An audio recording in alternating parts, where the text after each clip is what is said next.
going on, everybody, and welcome to my page. I'm your host, the Puerto Rican Conservative. Today I wanted to talk about a decision that was made by Joe Biden to divert $2 billion from COVID health spending to care for migrant kids. So he's going to be using $2 billion from the COVID relief package and reallocating it to building shelters for the thousands of illegal unaccompanied minors crossing our borders.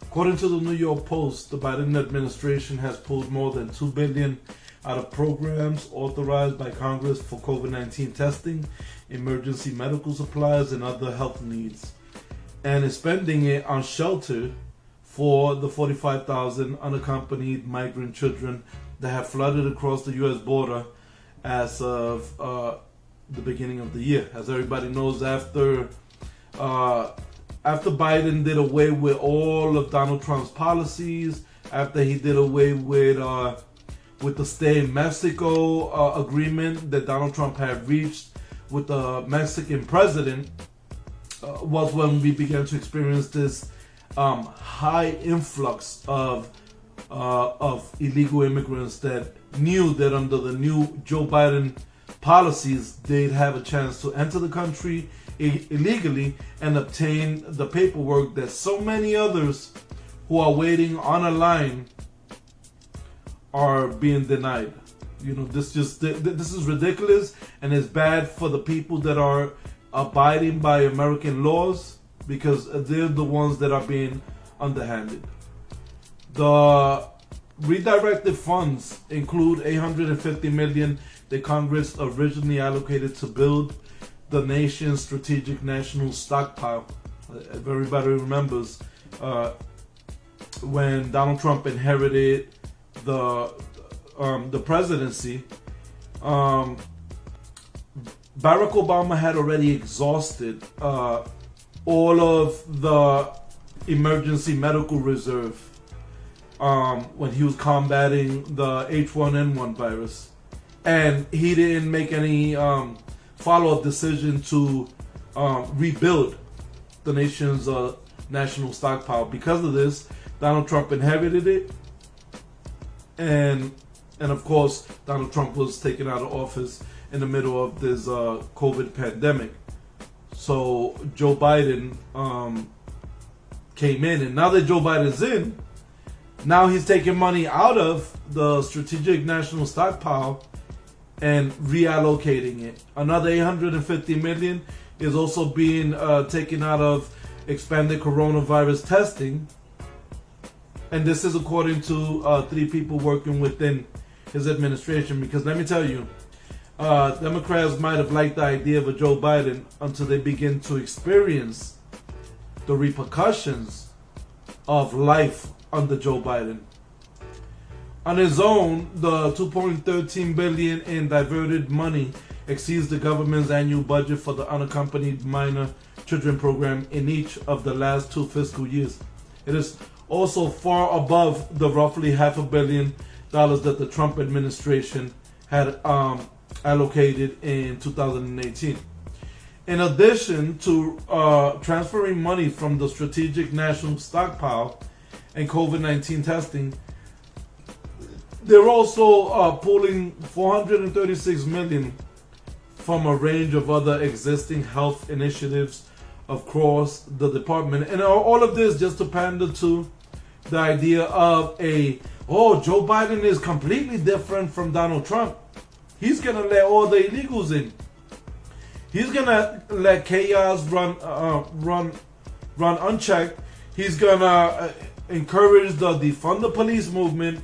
He's going to encourage the Black Lives Matter movement, riots, looting, and every time a black assailant or criminal that just happens to be black gets shot, we got to go through a riot. We got to go through...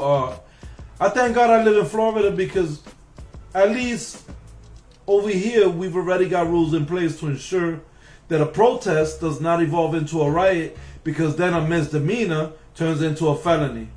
So Governor DeSantis already warned the people The sheriff already warned the people, if you try to bring that New York behavior to Florida, you will be shut down with a felony and your organization will be dismantled. We don't play that over here. But the sad thing is that Joe Biden is playing progressive policy on a national level. While he continues to pander to the illegal immigrant population and the babies that extend from them, who are naturally born in the U.S., but Puto was an advocate for open borders due to the fact that their parents were illegal, he's threatening Americans. So while he's pandering to them, he's threatening Americans. Get vaccinated or you wear your mask until you do. Now, for those of you who made the mistake to vote for Biden, that's not something to be proud of. Especially when you look at the fact that we have all of these issues with homelessness. We have all of these issues with veteran soldiers in the streets with nowhere to go. How many Americans are homeless today?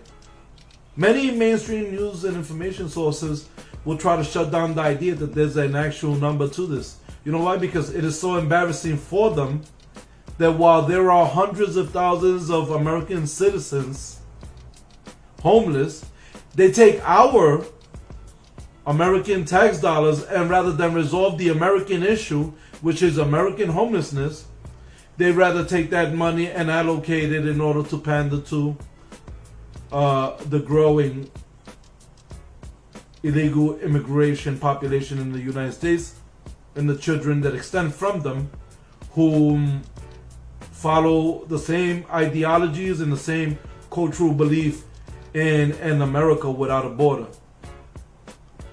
Transparently, if you go to the endhomelessness.org page, you find that there is an actual number. 553,742 people are estimated to be homeless in the United States of America. According to the most recent national point-in-time estimate, which was January 2017, this report represents a rate of approximately 17 people experiencing homelessness per every 10,000 people in the general population. Isn't that a huge number though? It's a huge number to me. Now, you look at that and that number, and you look at the fact that there are also an additional 37,000 veterans who are also homeless. Now, the number was double that before Donald Trump came into office. After 2019, that number went down by nearly 50%. So Donald Trump was doing everything that he had to do to help homelessness, and more specifically, veteran homelessness in America, which is a grave issue. He also combated a veteran suicide in America. When you look at the accomplishments of Donald Trump and his agenda, when it comes down to the veteran community and to the homeless American community, you realize that in comparison, there is no comparison. Donald Trump was for the people. Donald Trump put America first. And Joe Biden didn't. And Joe Biden doesn't. And shouldn't be expected to. Because you know what? History speaks for itself. With that being stated, I want everybody to stay safe, stay informed, and God bless.